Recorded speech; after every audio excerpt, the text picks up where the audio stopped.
Bagaimana upaya pemerintah memenuhi kebutuhan perumahan untuk warga? Apakah program rumah subsidi bisa jadi solusinya? Kita bahas bersama salah satu penghuni rumah subsidi di Cikarang, Bapak Wasjud, dan tenaga ahli utama kantor staf kepresidenan, Johannes Joko. Selamat malam Pak Wasjud, Mas Joko. Selamat malam malam Mbak juga. Friska. Selamat malam Pak Wasjud, sehat selalu Mbak Friska, Pak Wasjud. Sehat selalu, amin. Saya ke Pak Wasjud dulu. Kalau Pak Wasjud sudah berapa lama tinggal di rumah subsidi Cikarang? Saya nempatin tahun 2021, berarti hampir 4 tahun. Hampir 4 tahun ya. Nah, Pak Iya, Wasjud, hampir 4 kalau tahun. tadi di liputan bilang katanya bisa ditempati setelah renovasi itu ya. Gimana ceritanya Iya, Pak? benar. Ya, pertama saya mau pindah ke sini sama anak istri, ke satu rumahnya agak retak. Keduanya saya nunggu anak saya.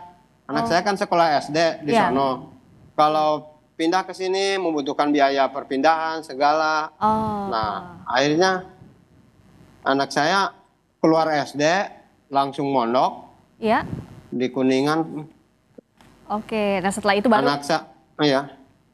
Baru saya pindah ke sini tahun 2021.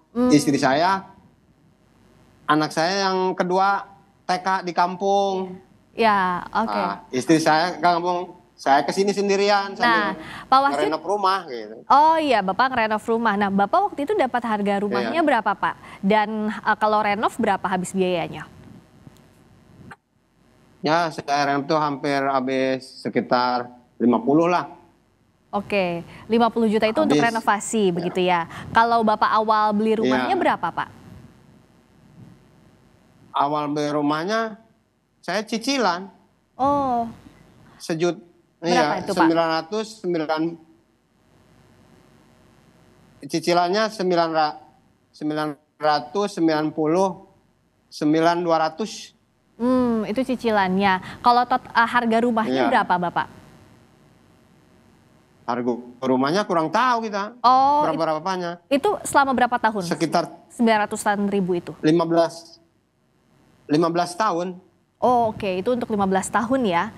Nah, Iya, kalau tetangga Bapak, tadi kan saya lihat di liputan, itu di sekitarnya Iya. sepi ya perumahannya. Itu kenapa Pak? Kalau cerita dari RT atau tetangga, kenapa banyak juga yang nggak tinggal di sana? Ya mungkin salah satunya kendala dari kerjaan. Mungkin dia kerjaan di Jakarta, kalau pindah ke sini jadi jauh gitu. Ya, oke. Alasannya kayak gitu. Ya, baik. Saya ke Mas Joko. Mas Joko, Ya, Mbak tadi kan Friska. kita lihat di liputan ada salah satunya di Cikarang yang tampaknya banyak warga yang tidak tinggal di sana karena ada berbagai alasan. Yang pertama soal kualitas rumahnya, juga jaraknya yang jauh. Tapi satu lagi di Tajur Halang itu salah satu contoh yang berhasil begitu ya, rumah subsidi. Gimana pemerintah melihat ini, Mas Joko? Apa yang harus dievaluasi misalnya dari yang di Cikarang? Ya, yang pertama kita ini kan situasinya kan pada 2015 itu ada backlog perumahan itu kurang lebih sekitar 11,4 juta unit begitu Mbak yang dibutuhkan gitu. Nah, dalam konteks itu pemerintahan Presiden Jokowi itu memiliki komitmen kuat untuk menyediakan perumahan kepada masyarakat, khususnya masyarakat berpenghasilan rendah. Nah, dalam situasi itu maka dilakukanlah berbagai upaya, salah satunya adalah dengan pemberian subsidi kredit perumahan bagi masyarakat berpenghasilan rendah. Kalau dalam posisi dalam kondisi yang disampaikan Pak Wasjud tadi di Cikarang, itu tentu kita harus melihatnya secara komprehensif begitu ya Mbak.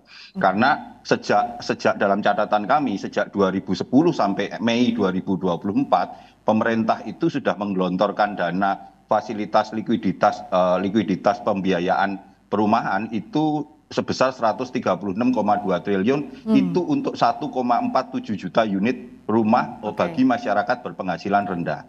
Nah, kalau selama ini di media selalu muncul tentang apa yang terjadi di Villa Kencana Indah Cikarang, Villa Kencana Indah Cikarang itu kami juga sudah komunikasi dengan beberapa jaringan kami di sana, itu jumlahnya kurang lebih sekitar 8.000 unit. dari 8.000 unit itu kurang lebih ada 30% yang hari ini bukan terbengkalai, sebenarnya sudah ada pemiliknya, tetapi pemiliknya itu tidak mengoptimalkan aset rumah yang dimiliki, begitu Mbak. Nah, dalam konteks 4,7 juta unit itu, maka ada cerita-cerita sukses lainnya seperti yang terjadi di Majabanten, kemudian di Citayam, seperti yang tadi juga di Liputan, di Cilengsi, dan di daerah-daerah lain, di mana rumah subsidi itu betul-betul bisa dirasakan oleh masyarakat berpenghasilan rendah. Nah, dalam situasi ini maka tentu ada beberapa evaluasi yang harus dilakukan, karena kalau kita melihat kebijakannya secara utuh, kebijakan ini baik, implementasinya sudah berjalan, tentu pasti ada kekurangan-kekurangan di sana sini gitu. Nah, untuk kekurangan-kekurangan itu misalnya tadi yang disampaikan beberapa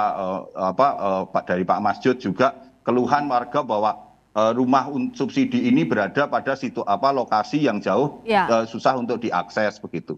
Tentu ini kan perlu kerjasama Mbak antara pemerintah pusat dengan pemerintah daerah, karena untuk penyediaan alokasi transportasi, sarana transportasi umum dan segala macam itu sebenarnya menjadi butuh juga kerjasama antara pemerintah daerah dan juga komitmen developer dalam memenuhi berbagai fasilitas-fasilitas yang dibutuhkan, sehingga masyarakat yang pindah ke rumah subsidi itu betul-betul sudah bisa merencanakan aktivitas dan kehidupan ke depannya. Ya betul, karena kalau bicara menempati rumah itu kan harus ditempati setiap hari, disesuaikan dengan tempat kerja, akses dan sebagainya. Nah, bicara soal fasilitas, saya mau tanya ke Pak Wasyud. Pak Wasyud, boleh juga ditanyakan misalnya apa yang ingin disampaikan ke pemerintah soal ini, mumpung ada Mas Joko juga. Apa yang diharapkan dari kondisi sekarang yang ingin diperbaiki begitu, soal fasilitas terutama? Kalau saya mah ingin supaya segera rumah-rumah di sini ditempatin gitu. Ya. Biar enggak kumuh kelihatannya. Kalau ada orangnya kan, walaupun ini juga kan bersih, kelihatannya enak dipandang. Iya. Gitu. Iya. Terus keduanya pengen, ini kan di Villa tuh belum ada sekolah. Nah, pengen ada sekolah. Iya. Gitu. Iya.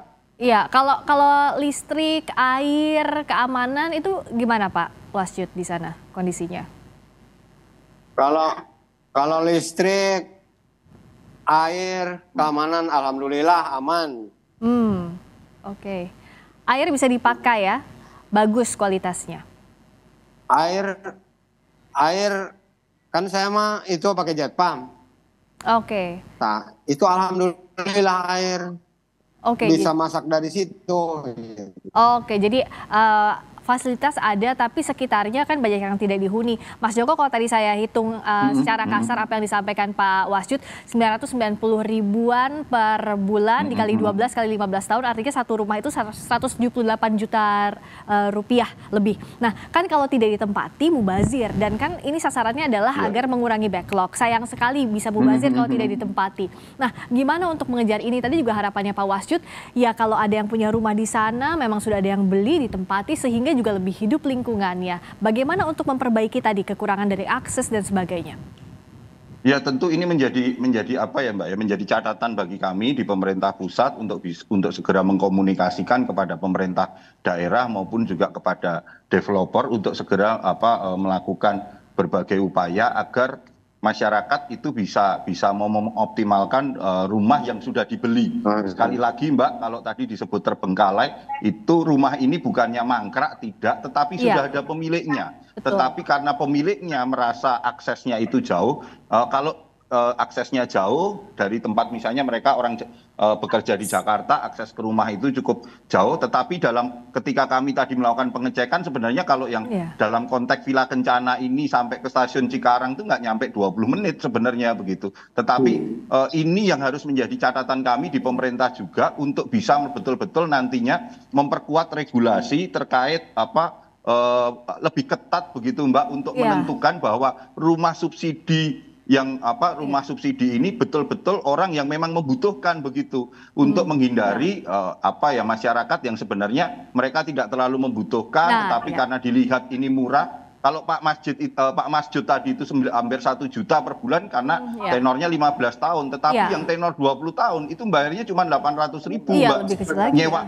Nyewa apa kontrakan di Jakarta itu satu petak itu bisa 1 jutaan begitu. Betul. Kan gitu. Artinya sebenarnya program pemerintahan Presiden Jokowi untuk rumah murah ini memang betul-betul rumah murah, tetapi ini yang harus dipastikan sasarannya betul-betul mereka yang membutuhkan rumah. Sasarannya mereka yang memang betul-betul ini menjadi rumah pertamanya begitu. Ini betul.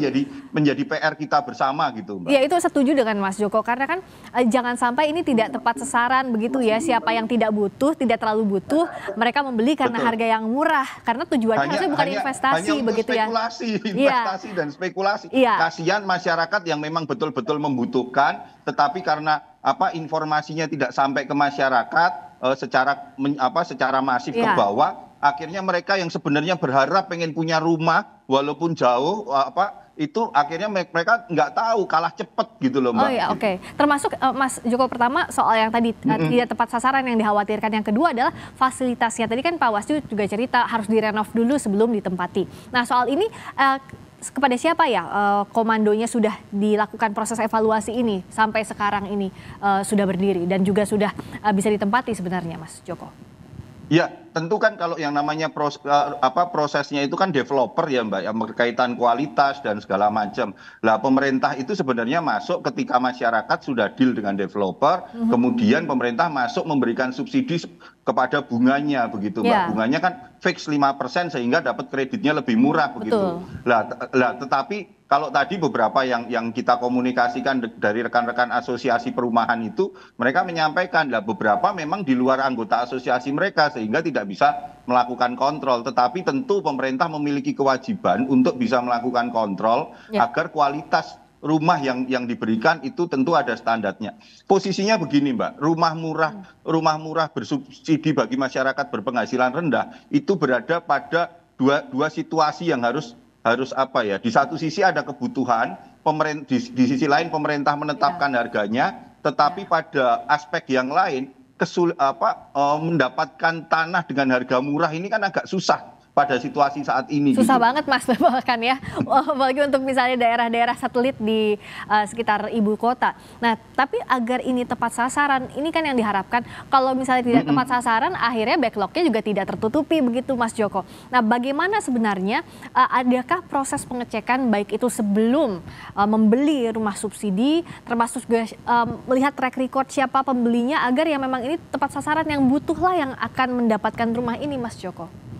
Ya, inilah, Mbak, yang nanti akan kita coba komunikasikan dengan kementerian terkait dan juga developer. Ini perlu kerjasama sekali lagi, Mbak, antara developer ketika ada orang mengajukan lalu mereka juga ingin mengajukan subsidi bunga, maka ya sekali lagi syaratnya kemudian pengawasannya itu harus dilakukan dengan lebih ketat. Nah, inilah yang menjadi PR kami sehingga nantinya ke depan itu betul-betul masyarakat yang membutuhkan yang mendapatkannya, bukan masyarakat yang melihat ini sebagai peluang. Sekali lagi, Mbak, orang beli rumah itu saat ini kan kecenderungannya itu kan sebenarnya mereka melihat peluang, berharap kalau setelah dibeli saat ini 5-10 tahun lagi itu harganya bisa naik. Lah inilah yang perlu kita hindari karena pada aspek ini ada subsidi pemerintah yang masuk begitu, Mbak. Iya, dan artinya bisa juga kah harus ada antisipasi, semisal mengawasi dalam kontrak dengan developer itu ada klausul jikalau misalnya developer tidak sesuai dengan ketentuan, misalnya menjual rumah ke yang bukan kriteria seperti yang diharapkan oleh pemerintah, ada sanksi dan sebagainya, itu bisa diterapkan, Mas Joko?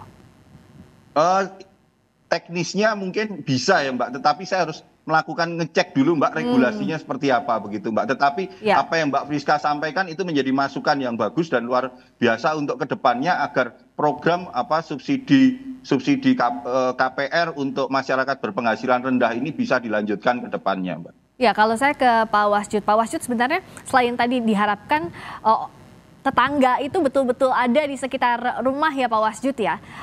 Apalagi masukannya misalnya terkait dengan fasilitas ataupun apa yang ingin Pak Wasjud harapkan dengan rumah subsidi ini sebenarnya? Ya pengen cepat ditempatin gitu, punya tetangga segala. Kalau nggak, sekarang kan belum punya tetangga. Ada juga satu. Baru satu, Pak? Iya, baru satu kita tetangga nih. Oh, oke. Tapi kalau Bapak itu masih kontakan sama pengembang nggak sih, Pak? Developer, pengembang yang jual rumahnya ke Bapak itu masih berkontak? Enggak pernah. Tidak pernah ya? Ya, Bapak waktu jual beli akad itu? nggak pernah. Oke. Saat jual beli Bapak berhubungannya dengan siapa? Saya dengan marketing. Oh, dari developernya itu, dari pengembang ya Iya. Bapak ya? Iya. Tapi sampai sekarang tetangga itu memang tidak ada sama sekali, hanya satu orang tetangganya Bapak ya? Iya. Satu orang juga kalau siang doang, kalau malam pulang dia gitu. Oh, tidak itu juga ya, tidak tinggal di sana begitu ya Iya, Pak ya? tidak. Punya rumah lagi atau misalnya ngekos di Jakarta atau punya kontrakan atau gimana? Iya, itu masih punya rumah, di orang tuanya tinggal sama istrinya. Terus kalau siang di sini buka jualan galon gitu. Oh, artinya dia juga punya rumah lain gitu ya, Pak Wasyut ya? Iya. Oke, jadi kan ini bisa jadi studi kasus juga ya, Mas Joko, temuan di lapangan Iya, betul. seperti ini. Artinya evaluasi atau pengawasannya itu harus dipikirkan.